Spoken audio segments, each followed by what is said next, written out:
First of all, we're really grateful to have the opportunity to be here at this extraordinary university and play against.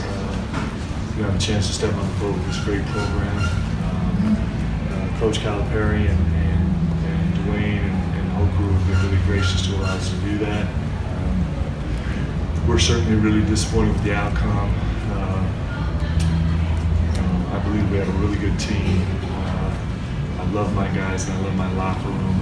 We can be way better than this, and that's why we came here. And this is obviously a great team, and they're gonna be great all year. But I'm proud of my guys, and we got to get out of here. We got a lot of work to do tomorrow night, but and we're grateful. Jerry on the left.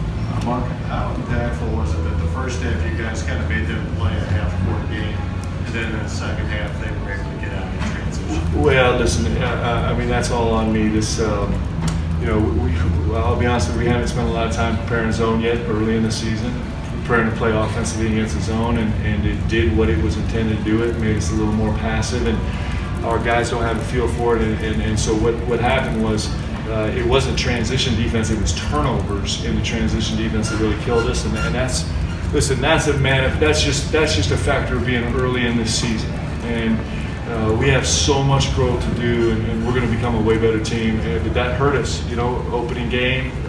We don't have all our stuff in. We haven't had enough time to kind of cover some of those things. And so certainly that was a big factor. It was a smart move on Kentucky's part, smart move by Coach Cal, and they took advantage of it. Along those lines, Cal has said for a long time he kind of hates playing a zone, but maybe this team would force him to. With that kind of length, if they decided to use that more, how disruptive can a zone be? Yeah, I think they can be really effective. I mean, a zone always has its holes, but if you can have a big long zone like they do, 6'11" at the point guard, and everybody else with a long wingspan than that, has a chance to be really, really effective.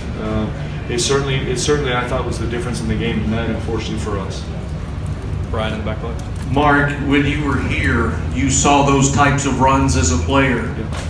Can you appreciate the fact that's what it looked like again tonight, your first time back as a head coach? Yeah, listen, it's a beautiful thing about this building and a beautiful thing about this program, and it's no fun being on the other end of it. And we'll be prepared to respond better to that in the future. Mark, your team played like they had a chip on their shoulder all night. Is that just who they are, or does playing against Kentucky bring that out in them? I'm really biased, but yeah, that's who they are. I've said this 100 times. My team I have 14 to 16 transfers. Everybody's taken a crooked path to get there. We're going to grow into a really special team. This young man sitting beside me turned down professional contracts this summer to come back and play because he's shooting for something bigger, and everybody on my team has a story like that. So I love this group of guys. None of them is taking it. None of my guys are the chosen ones or the blue bloods. That's not who we are. We're crooked path guys with big time chips on our shoulders, and we were hoping for a better outcome tonight. But I know my guys are going to get up, and we're going to fix some things and be better, and we're going to have a great year. Coach, what does it say about your guys that they didn't, even with that run that Kentucky went on to start the second half, you guys stayed close and kept the game close? 6-point game with a few seconds left. What does it say about your guys right now? I'm not a big moral victory guy. We're trying to win. Now listen, we understand this is hard. And we might be way ahead of ourselves thinking that we can roll into this great arena and play against this great team and win. But that's what we think. And just like we think we can roll into this gym tomorrow night and we can win that game. That's what we're trying to do.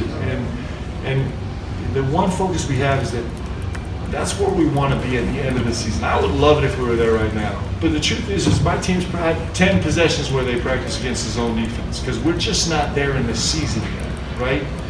But we're going to get there. I got guys that are committed, and this hurt my guys a lot. But there's going to be a big payoff from this. We're going to really grow. Ken, that guy sitting beside you had a pretty distinguished career here at Kentucky. How much does he brag to you guys about how he performed here, and what do you know about his time at Kentucky? I think Coach is the most humble guy I know.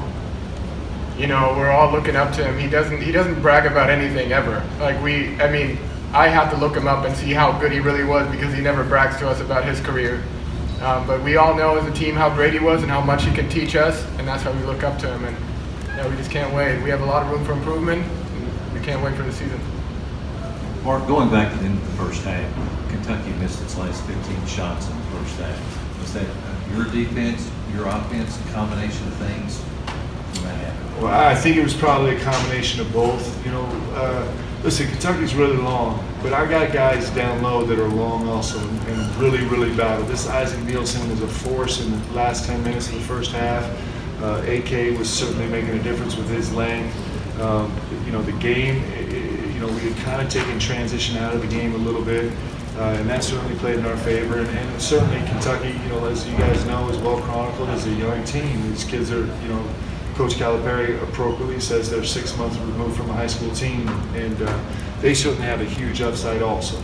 And so I think it was a combination.